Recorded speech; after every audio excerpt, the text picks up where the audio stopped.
Doc Walker, host of the Burgundy and Gold post-game show on 106.7 The Fan and the Team 980. Doc, good morning. Fellas, What's Twilight Zone Tuesday. How are you?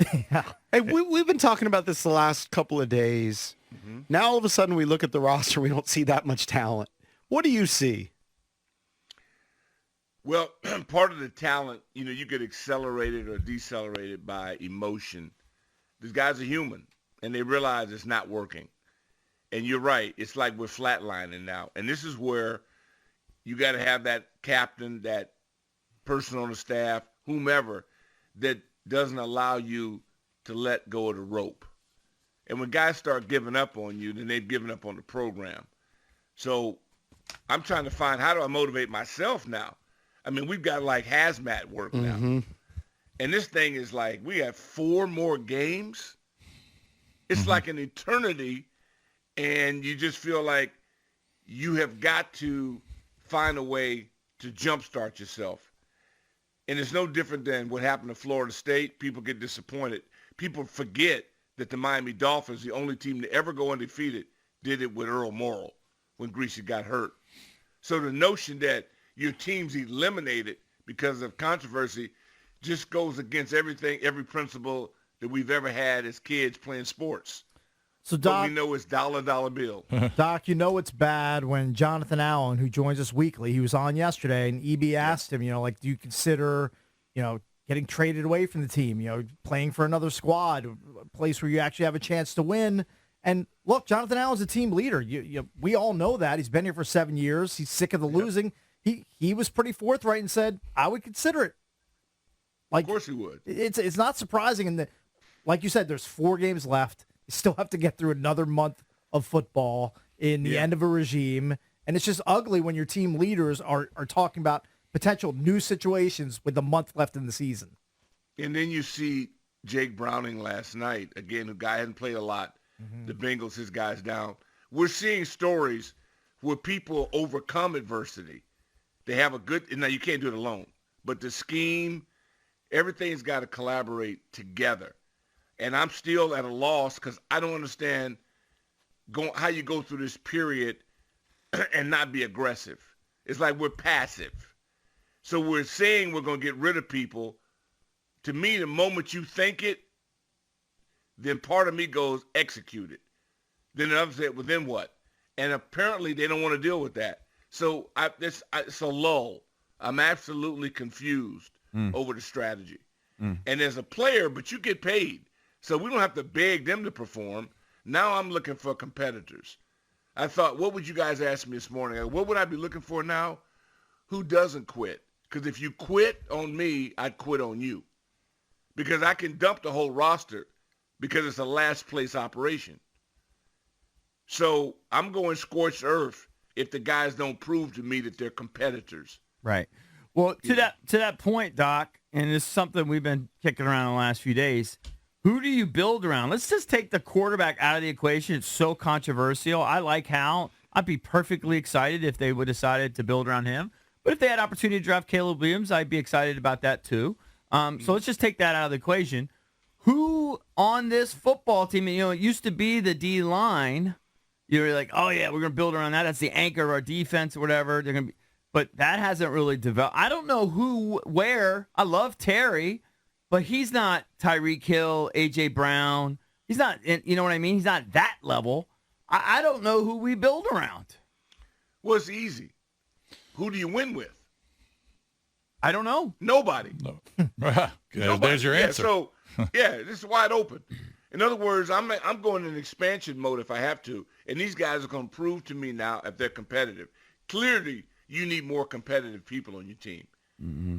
If you watch Jake Browning and the Bengals last night, I think we all agree that his quarterback, if Mahomes and him, he's that good.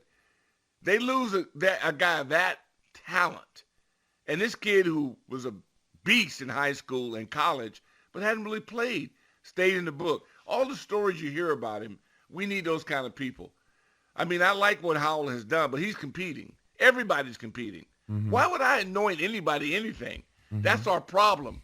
We give away too many awards before they're earned. Mm-hmm. Hey, Doc, you know what caught my attention about Browning?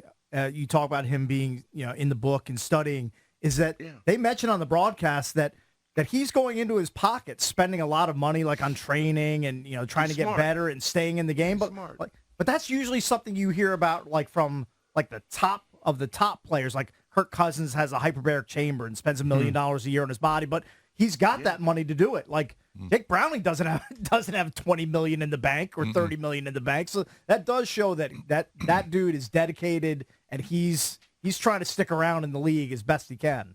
It's impressive in this today with this economy and the kind of money everybody can make. He's a grinder, and that's the kind of people you want. But we still got to find out who's the architect of our football program. We know we've got the analytics department moving in the right direction, and that's important. But I still will not be able to breathe the right way until I find out what are we working with, who are we working with, and when do they start. I hate this being this mode. And then, did I mention you got King Kong, Godzilla, and everybody else you got to play. You saw the Niners, Cowboys. I mean, hell, the Rams are going to be ferocious. Yep. They're turning the corner. Other people aren't giving up. So this is a manhood issue now. Let's find out how many competitors we have. Talk is cheap. I want to see effort. I think I've told you this before, Doc. Like, I'm not into tanking, and I feel like a lot of people in this town, they're willing to tank about week 5, right? It usually starts to go bad about week 5 or 6. It's hard to tank. Yeah. And I don't like it. I guess I've come around in the final game of the season. If it meant moving up a spot or two, fine. You want to play all the kids? Play Brissett there. Fine. But, I still want to win, and I think you're with me, but I've heard you of late say maybe that tanking is the way to go. But, I'm adjusting. I have to adjust. Yeah. And, look, we can do it as a bit, and it's funny. Yeah. But everybody has to evolve. Again, my first car, I rolled the windows up in the Volkswagen, and it was shifts. Now, I wouldn't touch it. That's too much sport. Yeah. So I'm just saying we have to evolve. I have to evolve. No one really, all kidding aside, the bottom line is that everybody makes money, win, lose, or draw. So guys aren't playing for money. They already make the money. So you got to find a way to get some incentive. And also, how are you structuring your program? Are you going to be general manager-centric or head coach?